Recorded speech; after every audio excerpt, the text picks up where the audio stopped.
हाल ही में प्रधानमंत्री मोदी की अध्यक्षता में हुई केंद्रीय मंत्रिमंडल की बैठक में राष्ट्रीय खाद्य तेल मिशन तिलहन को मंजूरी दे दी है। इसका लक्ष्य तिलहन उत्पादन में भारत को 7 वर्षों में आत्मनिर्भर बनाना है। इस मिशन की कुल लागत 10,103 करोड़ रुपए है और इसे 2024-25 से 2030-31 की अवधि में कार्यान्वित किया जाएगा। दरअसल वर्तमान में भारत खाद्य तेलों की घरेलू मांग का 57% आयात करता है, जिस कारण बड़ी मात्रा में विदेशी मुद्रा खर्च होती है। इस मिशन के माध्यम से तिलहन और खाद्य तेलों के उत्पादन को बढ़ावा मिलेगा, जिससे किसानों की आय में वृद्धि और विदेशी मुद्रा की बचत होगी। मिशन के प्रमुख लक्ष्य को देखें तो इसके अंतर्गत प्राथमिक तिलहन फसलों जैसे रेपसीड सरसों, मूंगफली, सोयाबीन, सूरजमुखी और तिल का उत्पादन बढ़ाना, कपास के बीज, चावल की भूसी और वृक्ष जनित तेल जैसे स्रोतों से संग्रह और निष्कर्षण की दक्षता को बढ़ाने पर ध्यान दिया जाएगा।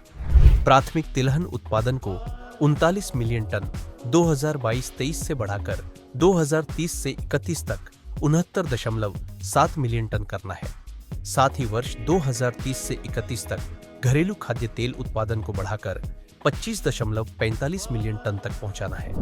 तो तिलहन उत्पादन बढ़ाने के लिए क्या होगी रणनीति? तिलहन उत्पादन में सुधार के लिए जीनोम एडिटिंग जैसी अत्याधुनिक तकनीकों का उपयोग किया जाएगा। साथ ही पोर्टल के माध्यम से बीज की गुणवत्ता और उपलब्धता सुनिश्चित करने के लिए एक ऑनलाइन बीज योजना शुरू की जाएगी।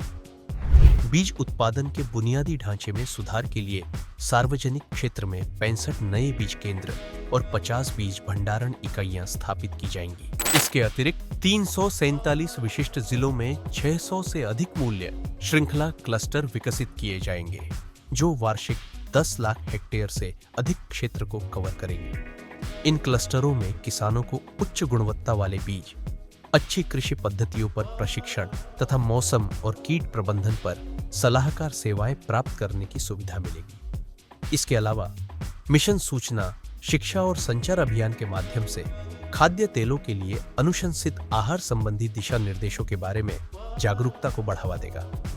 खाद्य तेलों में आत्मनिर्भरता हेतु सरकारी प्रयास।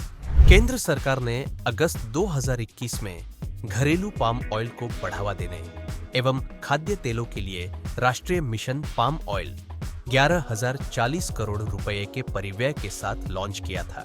वहीं प्रधानमंत्री अन्नदाता आय संरक्षण अभियान सुनिश्चित करता है कि तिलहन के लिए किसानों को मूल्य समर्थन योजना और मूल्य कमी भुगतान योजना के माध्यम से MISP प्राप्त हो। साथ ही खाद्य तेलों पर 20% का आयात शुल्क घरेलू उत्पादकों के हितों की रक्षा करने के साथ साथ स्थानीय खेती को प्रोत्साहित करता है।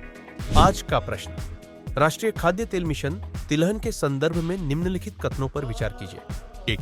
इस मिशन की अवधि 10 वर्ष एवं कुल लागत 20,582 करोड़ रुपए है। 2.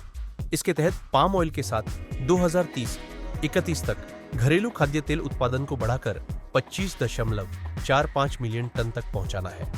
उपर्युक्त कथनों में से कौन सा सही है? A. केवल 1, B. केवल 2, C.